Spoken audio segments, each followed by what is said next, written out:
अब ये कहानी शुरू होती है। ये कहानी है साल 2010 की, जब यूसुफ नाम का शख्स जो कि 40 साल का था, वो न्यूयॉर्क से इंडिया की तरफ आ रहा था अपने माता पिता को मिलने के लिए। वो कई सालों बाद मिलने वाला था अपने माँ बाप से, तो वो बहुत ही ज़्यादा एक्साइटेड था क्योंकि कई सालों पहले यूसुफ जो था वो आउट ऑफ इंडिया चले गया था क्योंकि उसके मॉम डैड की जो फाइनेंशियल स्टेटस था, जो फाइनेंशियल हालत थी, वो बहुत ही ज़्यादा ख़राब था। तो उस वजह से उसको मजबूरन आउट ऑफ इंडिया जाना पड़ा है। उसने न्यूयॉर्क में जाके अपनी सारी स्टडीज़ कर ली थी। वो हर बार आने की कोशिश करता था इंडिया में, लेकिन वो कभी आ नहीं पाता था। उसके माँ बाप से भी उसकी इतनी ज़्यादा कॉल पे बातचीत नहीं होती थी। लेकिन एक बार की बात है जब उसको एक कॉल आया कि तुम्हारे पिता की तबीयत बहुत ज़्यादा ख़राब है। फिर यूसुफ ने सोचा कि अभी मुझे इतना ज़्यादा वक्त नहीं गंवाना चाहिए, क्या पता कुछ भी हो सकता है। फिर बिना वक्त गवाए उसने इंडिया की एक टिकट बुक कर ली। वो इंडिया में पहुंच गया, न्यू दिल्ली एयरपोर्ट, एंड वहाँ से बिना वक्त गवाए उसने एक और एक गाड़ी बुक कर ली जो कि कश्मीर की तरफ जा रही थी। अब फाइनली यूसुफ कश्मीर में पहुंच चुका था। उसने देखा कि अभी कश्मीर पिछले 20 सालों में बहुत ही ज़्यादा बदल गया था क्योंकि वो 20 साल पहले गया था अमेरिका, एंड 20 साल में बहुत चीज़ें बदल चुकी थी। वो यही सारी चीज़ों में सोच रहा था कि क्या 20 साल पहले जो मैं घर छोड़ के गया था, क्या अभी भी वो सेम टू सेम है? क्या मेरे जो दोस्त हैं वो आज भी मुझे वहीं पे मिलेंगे जहाँ पे हम लोग रुका करते थे, जहाँ पे हम लोग खेला करते थे? क्योंकि उसने सारे दोस्तों को बता के रखा था कि हाँ मैं कश्मीर में आने वाला हूँ। उसके पास वक्त बहुत ज़्यादा कम था। वो बस 5-6 दिनों के लिए ही आया था कश्मीर।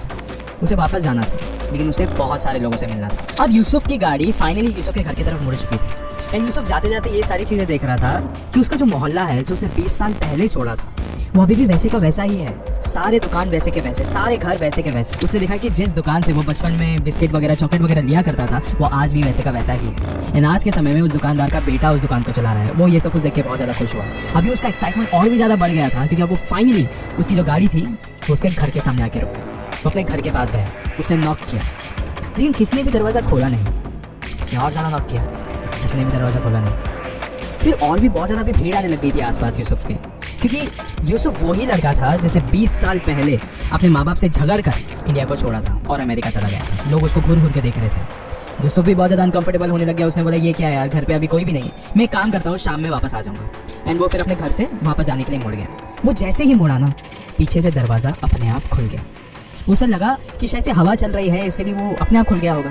ठीक है, उसने अपने सारे बैग्स लिए एंड वो घर के अंदर चला। फिर वो जैसे ही अंदर गया अपना सामान लेकर, उसने अपना सामान नीचे फेंका और उसे अपनी माँ को आवाज़ लगाई। 2-3 बार आवाज़ें लगाई, लेकिन इस बार एक आवाज़ दूसरी तरफ से यूसुफ की तरफ आई और ये आवाज़ उसकी माँ की ही थी। ये आवाज़ आ रही थी पहले माले से, फर्स्ट फ्लोर से। यूसुफ भागता हुआ गया फर्स्ट फ्लोर पे, एंड उसने देखा कि उसकी माँ उसके पिता के बाजू में बैठी हुई है, एंड उन दोनों की हालत बहुत ही ज़्यादा ख़राब है। दोनों बहुत ज़्यादा बीमार हैं, लेकिन इतनी ज़्यादा बीमार होने के बावजूद यूसुफ की माँ ने यूसुफ को गले लगाया। उन दोनों की हालत देखकर यूसुफ भी बहुत ज़्यादा इमोशनल हो गया था कि ये सब कुछ क्या हो गया इन दोनों को। शायद से उसे रिग्रेट भी महसूस हो रहा था, लेकिन स्टिल वो थोड़ा खुश भी था कि अभी फाइनली वो भले कुछ समय के लिए लेकिन अपने माँ बाप के साथ रह सकता है। लेकिन यूसुफ ये नहीं जानता था कि उसकी पहली रात उस घर में बहुत ही ज़्यादा खौफनाक थी। ये उसकी पहली रात थी उस घर में, एंड वो अपने घर पे पानी भरने के लिए बस नीचे ही उतरा था। उस समय उसने देखा कि उसके राइट साइड से ना खिड़की की तरफ कुछ तो आवाज़ आई। कुछ हवाएं नहीं चल रही थी, लेकिन वहाँ से आवाज़ आई। वो एक खिड़की से दूसरी खिड़कियों की तरफ वो आवाज़ गूंज रही थी। फिर उसे थोड़ा ध्यान से देखने की कोशिश करी। उसने देखा कि दोनों हाथों के फिंगरप्रिंट्स उस विंडो के ऊपर थे। वो ध्यान से देख सकता था। उसने और थोड़ा ध्यान से देखा तो देखा कि सारे विंडोज़ पे वो हाथों के निशान हैं, जैसे कि कोई तो इंसान है, कोई तो शख्स है जो कि बाहर इतने रात के अंधेरे में खड़ा है और अंदर झांकने की कोशिश कर रहा है। ये सब कुछ देखकर यूसुफ बहुत ही ज्यादा घबरा गया था। उसके हाथ से उसके पानी की बोतल नीचे गिरी एंड यूसुफ फर्स्ट फ्लोर पे भाग गया अपने माता पिता के पास। जैसे ही अगली सुबह हुई, यूसुफ अपने कमरे से निकलकर अपने माता पिता के कमरे की तरफ गया और उसने अपनी माँ को ये सारी बात बताई कि माँ, मैं आधी रात को जब नीचे पानी की बोतल में पानी भर रहा था, उस वक्त मैंने देखा कि हमारे विंडो पर, हमारी खिड़कियों पर 2 हाथों के निशान थे। एंड मुझे ऐसा भी महसूस हुआ कि कोई तो इंसान है जो बाहर इतनी रात के अंधेरे में हमारे घर की तरफ झांक रहा था। मुझे बहुत ज़्यादा डर लग गया उस वक्त। फिर यूसुफ की माँ ने यूँ बात कही कि वो हमारे ही घर के पड़ोस में रहता है एक आदमी, जिसकी शादी हो जाने के बाद उसकी बीवी का इंतकाल हो गया था, मर गई थी उसकी बीवी। तो उसी की बात से उसका जो मानसिक संतुलन है कुछ सही नहीं है, वो आसपास बस घूमता रहता है, चाहे रात हो या दिन। फिर ये सुनने के बाद यूसुफ बहुत ज़्यादा काम डाउन हो गया था कि नहीं, ये कोई लाइक ऐसे दूसरी दुनिया की चीज़ नहीं थी, ये एक इंसान ही था। उसे बहुत ज़्यादा रिलीफ मिल गया था। इनफैक्ट अगली रात में तो उसने उसके घर से बाहर जाके उसको ढूंढने की भी कोशिश करी थी। एंड उसी दिन यूसुफ को उसके एक दोस्त की पार्टी इन्विटेशन मिली। एंड क्योंकि यूसुफ इतने सालों बाद आया है कश्मीर में, उसको अपने दोस्तों का कोई भी मौका नहीं मिला था अब तक, तो फाइनली उसे लगा कि इस पार्टी में जब मैं जाऊंगा तो मेरे सारे दोस्त हो गए वहाँ पे, मैं जाऊंगा यहाँ पे। एंड ये पार्टी का इन्विटेशन कुछ शाम के बाद का था।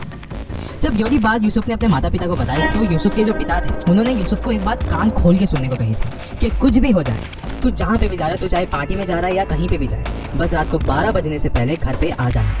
वरना कुछ तो गलत हो सकता है। यूसुफ ने कहा, अरे यार मुझे वैसे ही बहुत ज़्यादा लेट हो रहा है, आप अभी निकलने से पहले ये सारी ऐसे अपशगुन वाली बातें क्यों कर रहे हो। फिर यूसुफ ने बोला, हाँ हाँ मैं ध्यान रखूंगा, एंड वो घर से बाहर निकल गया। फिर यूसुफ जैसे उस पार्टी में गया, वो अपने सारे दोस्तों से मिलने लग गया। उन लोगों ने जम के पार्टी करी, बहुत ज़्यादा एंजॉय किया। लेकिन अभी भी पार्टी खत्म नहीं हुई थी, एंड यूसुफ ने अपने घड़ी की तरफ देखा। उसने देखा कि रात के 12 बज चुके हैं, लेकिन स्टिल उसे ऐसा लग रहा था कि अभी तो रात के 12 बजे है, लेकिन फिर भी पार्टी एंड नहीं हुई है, कोई भी अभी तक नहीं निकला। मैं निकलूंगा तो शायद से इन लोगों को थोड़ा बहुत बुरा लग सकता है, तो मैं यहीं पे रुकता हूँ।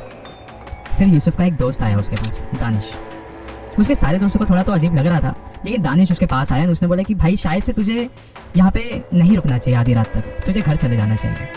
फिर यूसुफ को थोड़ा सा रोड लगा, उसने बोला कि ऐसा क्यों बोल रहा है। फिर दानिश ने यूसुफ को एक कहानी सुनाई। दानिश ने कहा कि यूसुफ, तू जिस रास्ते से आया है ना मेरे घर की तरफ, उसके बीच में एक रास्ता आता है, एक ब्रिज आता है जिसका नाम है गॉकेडल ब्रिज। तो जब अभी यहाँ से निकलेगा भी ना, तभी भी देखो उस ब्रिज के जरिए ही जाना पड़ेगा। तो यूसुफ ने बोला ठीक है। हाँ, तो फिर दानिश ने कहा कि जिस ब्रिज से तो अभी जाने वाला है, गॉकेडल ब्रिज, उसका एक बहुत पुराना इतिहास है, और वो इतिहास कुछ इस तरीके का है। वहाँ पे साल 1990 में 50 लोग मारे गए थे एक ही रात में। और ये भी बताया जाता है कि आज भी जब आधी रात में उस जगह से कोई भी गुजरता है, तो फिर उस इंसान को, उस शख्स को उन प्रेत आत्माओं की आवाज़ें सुनाई देती है, वहाँ पे भटकते हुए दिखते हैं। ये सारी बातें सुनकर यूसुफ एकदम जोर का हंस पड़ा। उसे लगा, अरे भाई क्या तू ये सारी मनगढ़ंत कहानियां मुझे सुना रहा है, मैं इतने सालों बाद आया हूँ, तो फिर तू ऐसा क्यों स्वागत कर रहा है मेरा। फिर दानिश ने काफ़ी सीरियसली कहा कि ये कहानी सच्ची है मेरे दोस्त, ये कहानी घटती है, कई लोगों के साथ हुआ है ये सारी चीज़ें। फिर यूसुफ ने कहा, भाई मेरे साथ होगी तब मैं देख लूँगा, अभी पार्टी एंजॉय करते हैं। फिर यूसुफ ने इस कहानी को मनगढ़ंत मान के इसको इग्नोर किया। एंड अब रात के 3 बज चुके थे, सब घर जा चुके थे, सिर्फ बच गया था तो यूसुफ। अब रात के 3 बजे यूसुफ अपनी गाड़ी में बैठा, क्योंकि उस वक्त पार्टी में वहाँ पे कोई था ही नहीं, और वो वहाँ से निकला।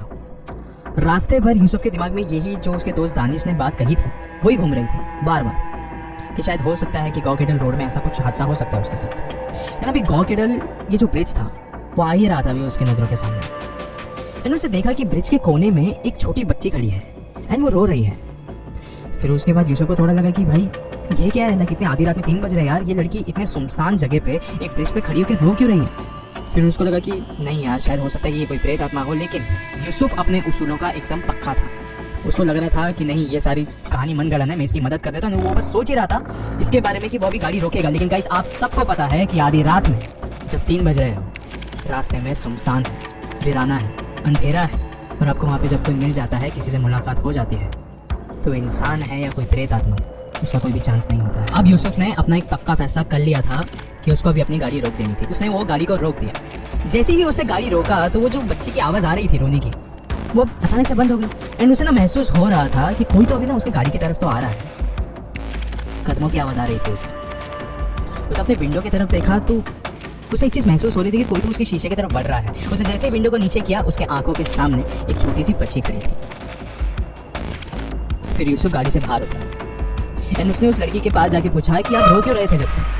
फिर उस बच्ची ने कहा कि मेरे मॉम डैड मुझे नहीं मिल रहे हैं, माता पिता नहीं मिल रहे हैं, मैं बहुत समय से उन्हें ढूंढ रही हूँ, लेकिन उनकी आवाज़ मुझे ज़रूर आती रहती है, वो मुझे आवाज़ ज़रूर लगाते रहते हैं। फिर यूसुफ ने कहा कि आवाज़ कहाँ से आती है आपको, जरूर मुझे वो बताओगे। फिर उस लड़की ने एक तालाब की तरफ अपनी उंगली का इशारा किया, जो कि उस ब्रिज को लगती ही था। यूसुफ और वो बच्ची उस तालाब की तरफ गए। देखा तो उस तालाब के ऊपर 2 लोगों की डेड बॉडीज तैर रही थी। उन 2 डेड बॉडीज को तैरते हुए देखकर यूसुफ बहुत ही ज़्यादा शॉक हो गया, तो उसकी आंखें बड़ी हो गई थी। एंड वो जल्दी से जल्दी अपने सारे कपड़े उतार के वो उस तालाब के अंदर कूदने जा रहा था कि तभी उस लड़की ने यूसुफ का हाथ पकड़ लिया। एंड उसने बोला कि इन दोनों को तो आप बचा लोगे, लेकिन बाकियों का क्या। फिर यूसुफ ने बोला आपका मतलब। फिर उस लड़की ने उस तालाब के ऊपर इशारा किया। यूसुफ ने जब उस तालाब के ऊपर देखा तो देखा कि अभी वहाँ पे 2 डेड बॉडीज नहीं, कम से कम 40 से 50 डेड बॉडीज तैर रही थी। यूसुफ बहुत ही ज़्यादा शॉक हो गया था। उसको अब समझ में आ गया था कि ये सारी चीज़ें असली नहीं है। वो अपने गाड़ी की ओर भागा, बहुत तेज़ी से भागा, अपने गाड़ी के अंदर जाके बैठ गया। एंड वो कैसे कैसे करके वहाँ से निकलने लगा, लेकिन उसने एक और एक चीज़ देखी कि पूरे रास्ते पर खून, सिर्फ खून। फिर वो जैसे ही अपने घर की तरफ पहुंचा, वो भागते हुए अपने घर की तरफ गया और उससे बहुत ज़्यादा दरवाजे को पीटने लग गया, लेकिन दरवाज़ा कोई नहीं खोल रहा था। और ज़्यादा उसने पीटना शुरू किया, लेकिन फिर भी दरवाज़ा किसी ने नहीं खोला। ये कश्मीर है, इतनी ज़्यादा ठंड थी वहाँ पे, और वो अकेला उस वक्त इतनी रात के अंधेरे में वो अपने दरवाजे के बाहर खड़ा था, काँप रहा था। वहीं उसने देखा कि दूर से कोई तो इंसान चलते हुए आ रहा है, एंड वो उसके घर की तरफ आ रहा था। एंड उसने उस यूसुफ को इग्नोर करके उस घर के खिड़कियों के पास चला गया वो, एंड खिड़की के पास से वो अंदर वापस से झांकना शुरू कर दिया उसने। फिर यूसुफ को लग गया कि ये वही इंसान होगा जो हर रात को आके हमारी खिड़कियों से अंदर झांकता है। फिर उस शख्स के पास यूसुफ गया, बहुत ज्यादा एग्रेसिवली पूछा कि ये सब कुछ तुम क्या कर रहे हो? इतने दिनों से मैं देख रहा हूँ कि तुम आ रहे हो यहाँ पे, आके झांक के जा रहे हो, तुम यहाँ पे कर क्या रहे हो? तुम पागल हो, तुम सर फिर रहे हो, इसलिए मैं तुम्हें छोड़ रहा हूँ, लेकिन बताओ तुम यहाँ पे क्या कर रहे हो? फिर उस इंसान ने बहुत घूर के देखा उसको। यूसुफ ने बोला कि ऐसे घूर के क्या देख रहे हो, मेरे माँ बाप का घर है, आप यहाँ पे ऐसे झांक नहीं सकते हो। फिर उस इंसान ने बोला कि कौन से माँ बाप, किन लोगों की बातें कर रहे हो आप? फिर ये सब कुछ सुनने के बाद यूसुफ ने कुछ देर तक कुछ बोला ही नहीं। फिर उसके बाद उस इंसान ने यूसुफ को कहा कि कई दिनों से हम देख रहे हैं, काफी लोग देख रहे हैं कि जब घर में 20 साल से कोई भी नहीं रह रहा है, फिर भी आप यहाँ पे आके बेल बजा रहे हो, फिर भी आप आके यहाँ पे दरवाजा खटखटा रहे हो, दिन रात अपने आप से ही यहाँ पे बातें करते रहते हो, वो भी इतने अंधेरे में, घर के अंदर कुछ भी नहीं है, फिर भी आप ये सब कुछ क्यों कर रहे हो? इसी कुछ रीजन की वजह से, इसी कुछ फिक्र के वजह से।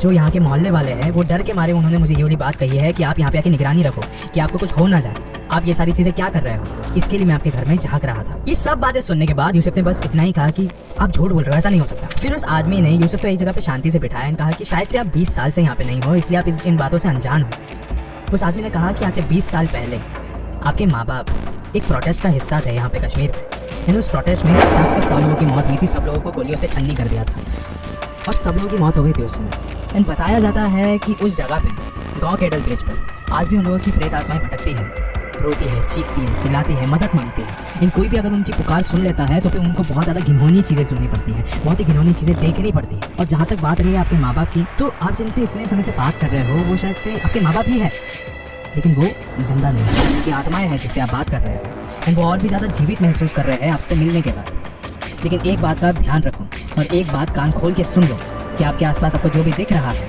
जो भी आपको लोग दिख रहे हैं, वो जिंदा नहीं है। यूसुफ ये सारी कॉन्वर्सेशन के दौरान सारे लिंक्स और डॉट्स को जोड़ने में लग गया था। उसको ऐसा लग रहा था कि वो इंसान गलत है। यूसुफ उस इंसान को गलत प्रूफ करने के पीछे ही पड़ा हुआ था, लेकिन ऐसा कुछ हो ही नहीं रहा था क्योंकि ये सारी बातें सच थी। जो भी उस इंसान ने बातें कही थी, हर एक बात एकदम सच थी।